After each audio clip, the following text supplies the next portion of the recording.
আপনারা কাদের কাছে বেশি নিরাপদ মনে করেন? শিবির, ইসলামটাই তো সব থেকে বেশি বেস্ট। শিবির। আপনি কোন দলটার কাছে বেশি নিরাপদ মনে করেন? শিবির। নারীরা একমাত্র ছাত্র শিবিরের কাছে নিরাপদ বলে আমি মনে করি। আওয়ামী লীগ সরকার যাওয়ার পর তো শিবির প্রত্যক্ষ পরোক্ষভাবে ক্যাম্পাসে থাকা শুরু করে, তো তখন আমরা দেখছি যে আমরা আরো বেশি সেফ ফিল করি। এর আগে তো অত বেশি সেফ ফিল করতাম না, আমরা কথা বলতে ভয় পেতাম, কিন্তু এখন আমরা নির্বিঘ্নে কথা বলতে পারি। বাংলাদেশে তো বেশ কয়েকটি ছাত্রদের দল আছে, তার মধ্যে আপনারা কোন দলটার কাছে সবচেয়ে বেশি নিরাপদ মনে করেন? শিবির। আপনি কোন দলটার কাছে বেশি নিরাপদ মনে করেন? শিবির। কখনো কি হেনস্থার শিকার হয়েছে? আমি আজ পর্যন্ত এরকম কোনো হেনস্থার শিকার হইনি। এদেরকে নারী হেনস্থাকারী বলা হয়, এরা কি আসলে ওর সাথে জড়িত? না, আমার মনে হয় না।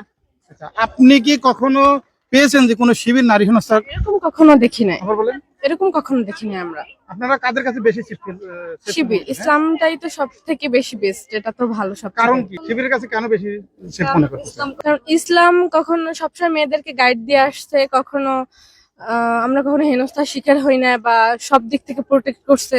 এই জন্য আমরা শিবিরটাকে বেশি করি। শিবির বলছেন তো? হ্যাঁ। আচ্ছা আচ্ছা, আপনারা কোনো ছাত্রী সংস্থার সাথে জড়িত আছেন? না, হ্যাঁ? আমরা সাধারণ জি, আপনারা আমরা সাধারণ স্টুডেন্ট। কোনো সংগঠনের না সাথে না জড়িত না নেই? না না। আচ্ছা, জি আর আপনি? না, আমরা স্টুডেন্ট। বাংলাদেশে কলেজ ভার্সিটিতে বিভিন্ন ছাত্র সংগঠন আছে, কোন সংগঠনের কাছে আপনি বেশি নিরাপদ মনে করেন? নারীরা একমাত্র ছাত্র শিবিরের কাছে নিরাপদ বলে আমি মনে করি। আপনি কি কোনো সংগঠনের সাথে জড়িত আছেন? না, আমি কোনো সংগঠন, আমি সাধারণ স্টুডেন্ট। আপনারা কাদের কাছে বেশি শিবির, ইসলামটাই তো সব থেকে বেশি বেস্ট, এটা তো ভালো। সব আমরা যতটুকু জেনেছি যে প্রত্যেকটা জায়গায় হচ্ছে ছাত্র শিবিরের সংগঠন আছে, এবং ইসলামিক প্রতিষ্ঠানগুলোতে তো অবশ্যই আছে। তো আমি মনে করি যে প্রত্যেকটা মানুষই ইসলামিক ছায়াতলে নিরাপদ থাকে এবং ভালো থাকে।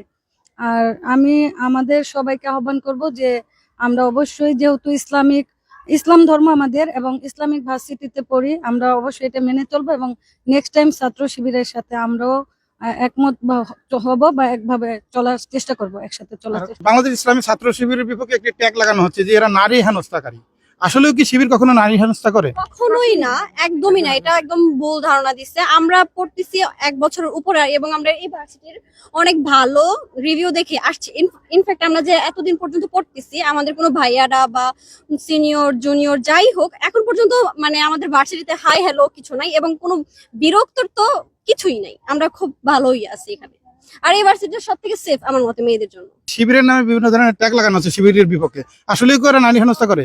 না, তারা কখনোই নারী হেনস্থা করে না, কারণ ইসলাম কখনোই এটাকে সাপোর্ট করে না। আর যেহেতু ছাত্র শিবির হচ্ছে একটা ইসলামিক সংস্থা, ছাত্র শিবির, তো তাদের তো প্রশ্নই আসে না নারী হেনস্থা করা, এবং নারীরা একমাত্র ছাত্র শিবিরের কাছে নিরাপদ বলে আমি মনে করি। আমরা বিগত বছরে দেখেছি যে যখন ক্যাম্পাসে ছাত্রলীগ ছিল, তখন আমরা শান্তিতে কথা বলতে পারিনি, কিন্তু আওয়ামী লীগ সরকারের পতনের পর যখন আমরা ছাত্র শিবিরের কার্যক্রম ক্যাম্পাসে দেখেছি, তখন আমরা কোনো প্রকার হেনস্থার শিকার হইনি। এমনকি তাদের আচরণও ছিল অনেক ছাত্র সুলভ, এবং আমরা অনেক সেফ ফিল করেছি ক্যাম্পাসে ঘোরাফেরা করার জন্য। আলহামদুলিল্লাহ, এরকম কোনো সিচুয়েশন আমরা কখনো ফেস করিনি। বরঞ্চ আওয়ামী লীগ সরকার যাওয়ার পর তো শিবির প্রত্যক্ষ পরোক্ষভাবে ক্যাম্পাসে থাকা শুরু করে, তো তখন আমরা দেখছি যে আমরা আরো বেশি সেফ ফিল করি। এর আগে তো অত বেশি সেফ ফিল করতাম না, আমরা কথা বলতে ভয় পেতাম, কিন্তু এখন আমরা নির্বিঘ্নে কথা বলতে পারি। আচ্ছা, নর্থ সাউথে যে কোরআন অবমাননা করা হলো, এটা নিয়ে কিছু বলবেন কিনা? এটা তো একদম একটা বাজে অবস্থা। এর জন্য তো আমরা একদম যতটুক হাই মানে আছে, শাস্তি আছে, ওইটাই আমরা চাই।